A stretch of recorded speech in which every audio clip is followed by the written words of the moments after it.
जय हिंद दोस्तों, स्वागत है आपका सिद्धि क्लासेस में। आज मैं आपको ऐसी कहानी सुनाने वाला हूं जिसमें गुरु और शिष्यों ने मिलकर के एक नया इतिहास लिख दिया। अभिलाषाओं ने इतिहास की परिभाषा बदल दी है। ऐसे ही कुछ अभिलाषाएं थी चंद्रगुप्त मौर्य में और चाणक्य में।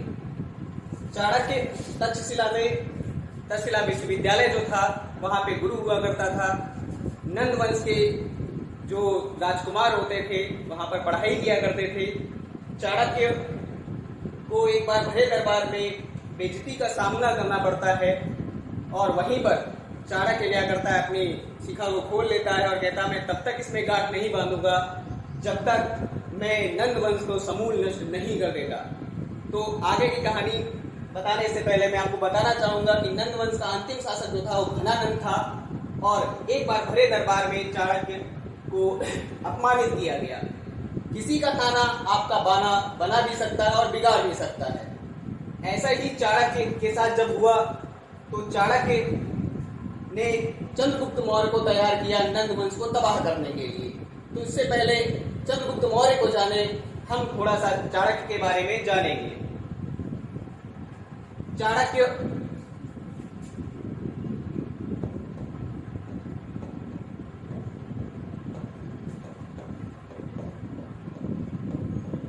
कौटिल्य, विष्णुगुप्त,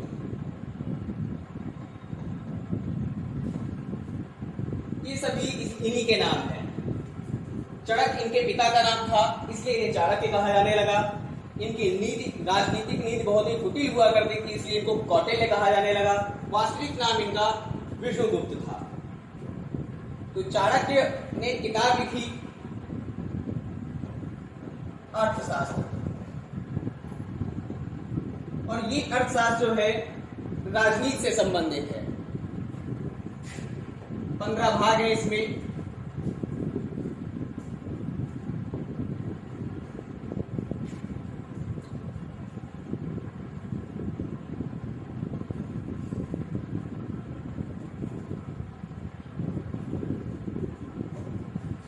अर्थशास्त्र इन्होंने लिखी है, संस्कृत भाषा में थी। सूत्र शैली में लिखी गई है।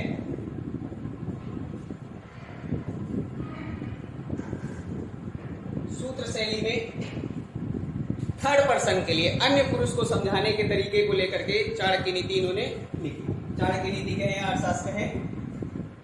तो चाणक्य, कौटिल्य या विष्णुगुप्त, नंद वंश के अंतिम शासक घनानंद के दरबार में इनका अपमान होता है और वहीं पर ये तय करते हैं कि मैं जनकपुत्र चाणक्य 10 दिशाओं को साक्षी मान करके ये प्रण करता हूं कि मैं नंद वंश को समूल नष्ट कर दूंगा। और वो किसी ऐसे की तलाश में निकल पड़ते हैं जो इनके लिए कर्कश का तीर साबित हो और घनानंद को खत्म कर सके।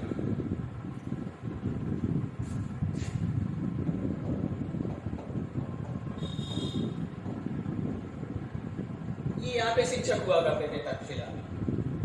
अर्थशास्त्र पे इन्होंने 9 प्रकार के दास बताए हैं। 18 तीर्थों की बात करी है। तीर्थ वो नहीं जो आप पूजा पाठ वाला समझ लें, यात्रा वाला समझ लें। यहाँ पे तीर्थ का तात्पर्य होगा अधिकारियों से।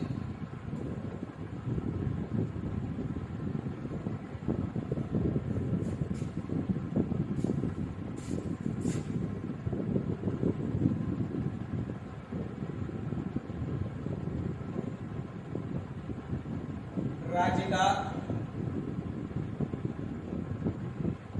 सत्ता सिद्धांत दिया।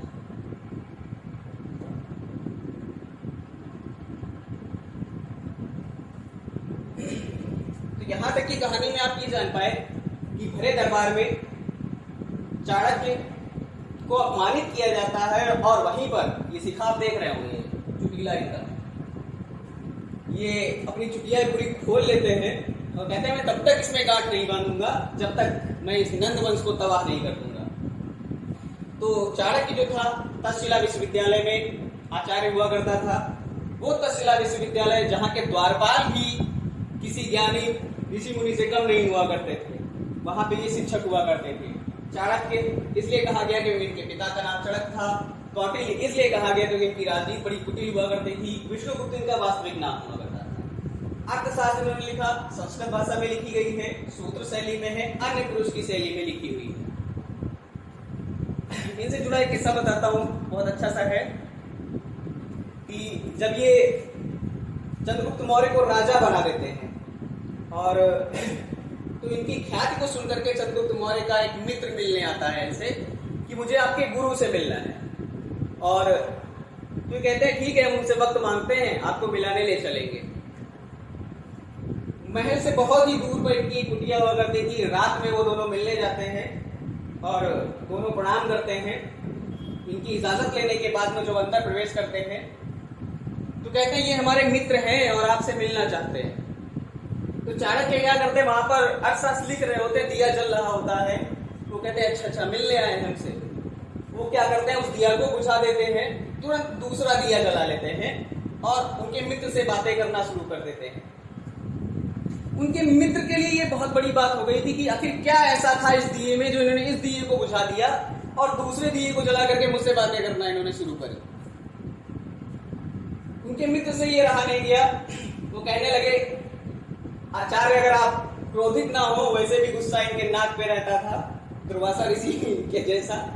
सुखमनाव दुर्वासा ऋषि नहीं थे, नहीं तो ऐसे बाल तोड़ते हो, कहते जाओ राक्षसी पैदा करते, तुरंत घनानंद को तबाह कर देते।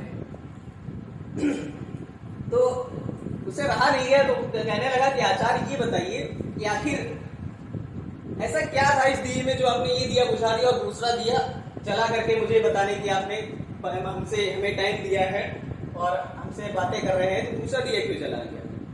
चाणक्य मुस्कुराने लगे और कहने लगे कि वो जो दिया था वो राजकोष के पैसे का था, वो राजकोष के पैसे से जल रहा था और मैं अर्थशास्त्र लिख रहा हूँ, वो राजकोष के पैसे से जल रहा था और मैं अर्थशास्त्र पे काम कर रहा था। ये मेरा स्वयं का पैसा है, पैसे से खरीदा गया तेल है जिसमें मैं तुम्हें टाइम दे रहा हूं, तुम्हें उस दिए को जला रहा हूं। ऐसा मतलब प्रधानमंत्री, ऐसा प्रधान पुरोहित जो महल के बाहर एक झोपड़ी में रह रहा हो। आजकल के जो प्रधान भी बन जाते हैं तो उनकी दो पीढ़ियां बैठ के खाते रहती हैं। तो ऐसे थे चाणक्य। चाणक्य के बारे में एक और बात बताऊं कि इनका मानना था कि दुष्ट के साथ दुष्ट जैसा व्यवहार नहीं करेंगे तो आपको नष्ट कर देगा। एक बार चंद्रगुप्त मौर्य को उन्होंने शिक्षा देने के लिए क्या किया, ये बाहर कहीं गए, नंगे पैर जा रहे थे, वापस आए, कुटी में से मटका एक उठाया दही का, मंठे का, और भागते हुए दौड़ पड़े। चंद्रगुप्त मौर्य ने देखा कि आखिर गुरुवर को क्या हो गया, एक मटका ले गए कोई बात नहीं, दूसरा मटका लेके जा रहे, फिर तीसरा मटका लेके जा रहे हैं। तो रोक लिया चंद्रगुप्त मौर्य ने, गुरुवर हमसे बोलिए, हम करेंगे, आखिर आप कर क्या रहे हैं। तो उन्होंने कहा चलो दिखाते हैं क्या कर रहे हैं, क्योंकि गुरु तो गुरु होता है ना, बच्चे को कहाँ पे सिखा देगा कोई नहीं जानता। थोड़ी दूर निकलने के बाद 1-1.5 किलोमीटर के बाद में वो क्या देख रहे हैं कि एक बहुत बड़ी घास है नुकीली टाइप की, वहां पर वो जाकर के खुदाई किए हैं और वहां पर मंठा डाल रहे हैं ऐसे। तो चंद्रगुप्त मौर्य से कहने लगे बेटा बात यह है कि मैं विचार करता हुआ जा रहा था, कुछ विचार कर रहा था, बहुत ही अच्छा विचार था और इस घास के तिनके ने मेरे उस विचार को खत्म कर दिया और अब मैं इसे क्या करूंगा, समूल नष्ट कर दूंगा। या यूं कह लीजिए कि चंद्रगुप्त मौर्य को इनडायरेक्टली बताने की कोशिश में था कि बेटा तुम्हें घनानंद के साम्राज्य को तबाह करना है। तो ऐसे थे आचार्य चाणक्य, जिन्होंने अपनी पूरी जिंदगी खपा दी और उन्होंने ग्रंथ लिखा अर्थशास्त्र। और आज ऐसी चाणक्य नीति आपको 10 रुपए में मिल जाती है, ऐसी 10 रुपए में चाणक्य नीति मुझे भी मिल गई थी एक बस में। और मैंने इसके बारे में सुन रखा था कि चाणक्य नीति कोई भी पढ़े उसे अपने हिसाब से कुछ ना कुछ मिल जाता है, तो मुझे भी अपने हिसाब पर कुछ मिल गया। मैंने सोचा कि जब भी कभी बात आएगी तो इसमें से कुछ बातें हमारे शिष्यों के लिए भी होंगी, कुछ स्टूडेंटों के लिए होंगी, क्योंकि योगी गुरु को योग शिष्यों की आवश्यकता होती है और दोनों मिल गए अगर तो इतिहास रच लेते हैं। इसी चाणक्य नीति में इन्होंने कहा है माता शत्रु पिता बेरी एन बालो न पाठता न शोभते सभा मध्य हंस मध्य बको यथा। मतलब वो माता शत्रु पिता बैरी के समान है जो अपने बच्चों को शिक्षा नहीं देता। काश कुछ लाइनें और बढ़ा देते कि वो बच्चे उनके लिए भी कोई थ्योरी होनी चाहिए थी ना, कोई लाइन होनी चाहिए कि वो बच्चों को क्या कहा जाए जो माँ बाप उनकी पढ़ाई पे सब कुछ कर रहे हो और बच्चे पढ़ाई ना करें तो उन्हें क्या कहा जाए। चाणक्य ने ये नहीं लिखा, लिखना चाहिए था। चाणक्य ने एक जगह पे लिखा है इसी चाणक्य नीति में कि विद्या कामधेनु के समान है, जो आपकी इच्छाओं को पूर्ण कर सकती है। तो ऐसे थे चाणक्य। चाणक्य के बारे में आपको इतनी बातें तो जरूर ही ध्यान रखनी पड़ेगी कि चाणक्य ने अर्थशास्त्र की संस्कृत भाषा में लिखी, वो भी सूत्र शैली में लिखी, अन्य पुरुष की से समझाने के बाद थर्ड पर्सन के हिसाब से लिखी है। तक्षशिला विश्वविद्यालय में ये शिक्षक हुआ करते थे। 9 प्रकार के दास के बारे में अर्थशास्त्र बताया गया, 18 प्रकार के तीर्थों के बारे में बताया है, तीर्थ मतलब अधिकारियों के बारे में बताया है, राज्य का इन्होंने सप्तांग सिद्धांत दिया था। अब बात करेंगे चंद्रगुप्त मौर्य की।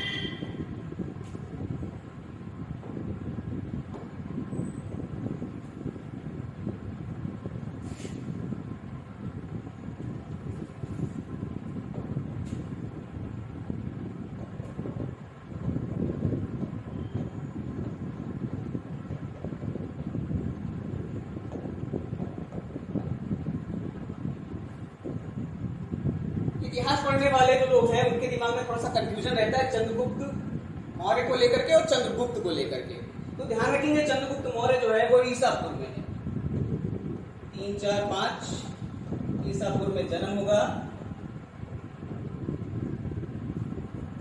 और क्या करेगा 322 में गद्दी पे बैठ जाएगा और क्या करेगा 298 में खत्म हो जाएगा।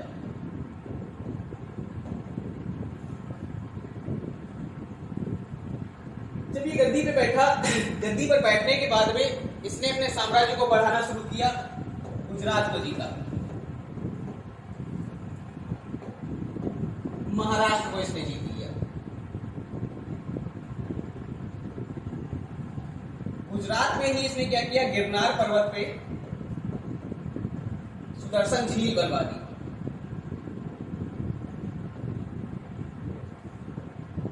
इस झील का उल्लेख आपको मिलेगा, आप गुप्त वंश में जब जाएंगे तो आपको उल्लेख मिलेगा कि मौर्यों द्वारा बनवाई गई सुदर्शन झील का जीर्णोद्धार कौन से गुप्त शासक ने करवाया था। स्कंदगुप्त की बात आएगी तब की बातें तब के लिए रहेगी।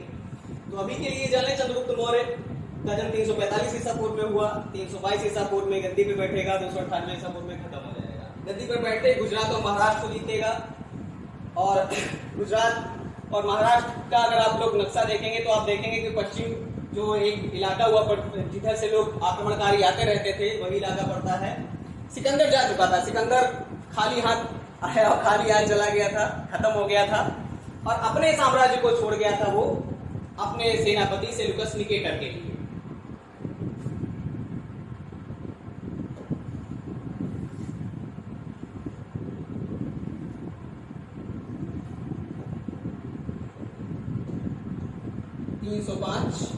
ईसा पूर्व 305 ईसा पूर्व में सेल्यूकस निकेटर और चंद्रगुप्त मौर्य के बीच युद्ध हो जाता है।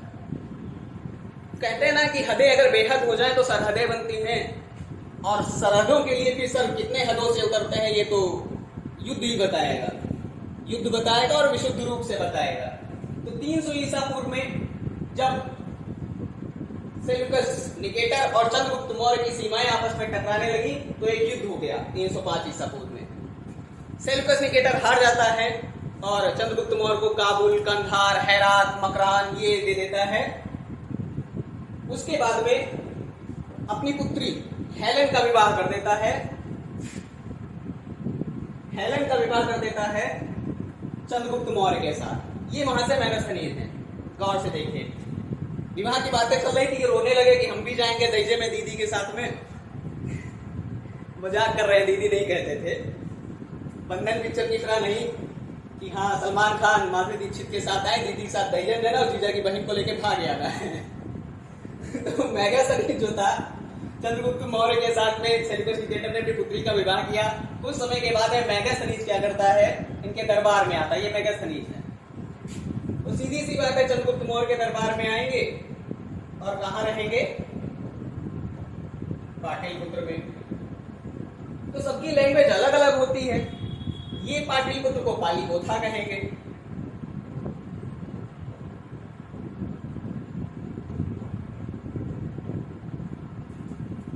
पालीपोथा कहते हैं। कृष्ण को हेराक्लीस कहते हैं। भारतीय समाज को 7 भागों में बटा हुआ बताते हैं और इंडिका पुस्तक लिखते हैं।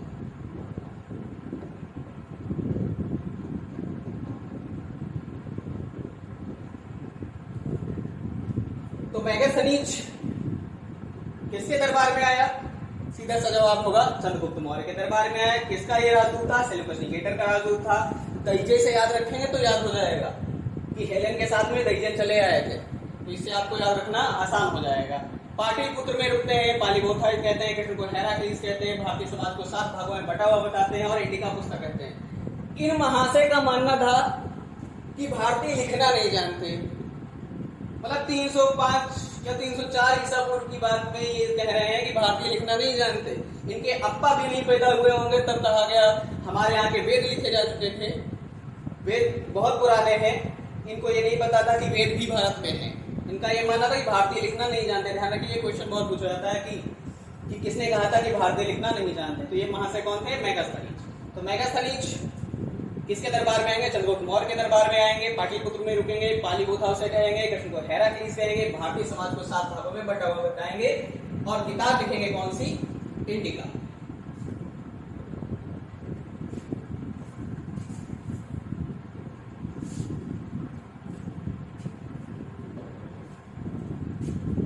चंद्रगुप्त मौर्य कि वैसे तो गुरु चाणक्य थे ही, लेकिन इन्होंने जैन धर्म के गुरु थे भद्रबाहु। भद्रबाहु से इन्होंने जैन धर्म की दीक्षा ले ली।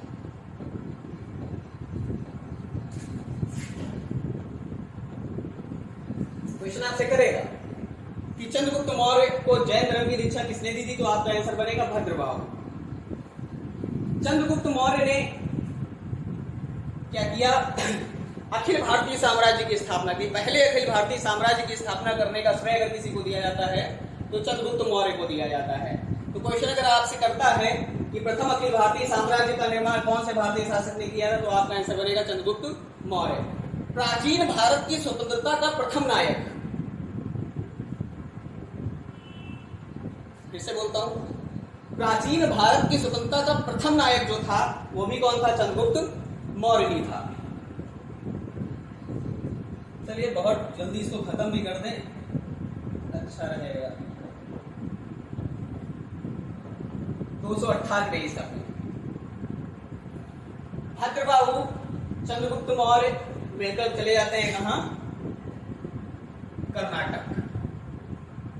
श्रवणबेलगोला।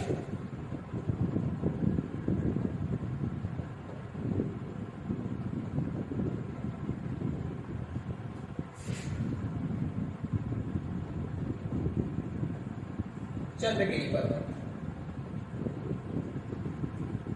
यहां पर जाकर के क्या करते हैं? जैन धर्म में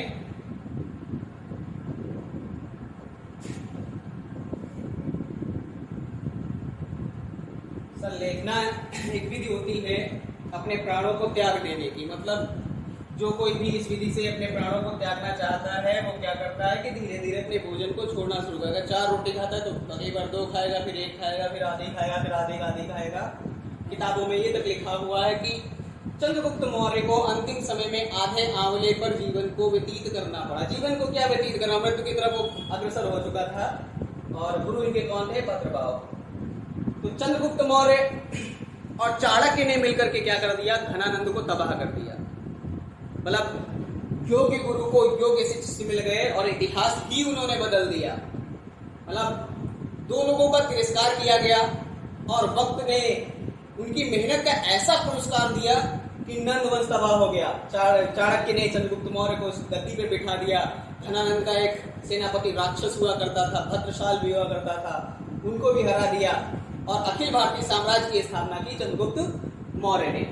अगले वीडियो में हम आपको बताएंगे बिंदुसार के बारे में, अशोक के बारे में। तब तक के लिए जय हिंद, विजय हिंद। वीडियो अच्छा लगे लाइक करें, शेयर करें, कमेंट करें।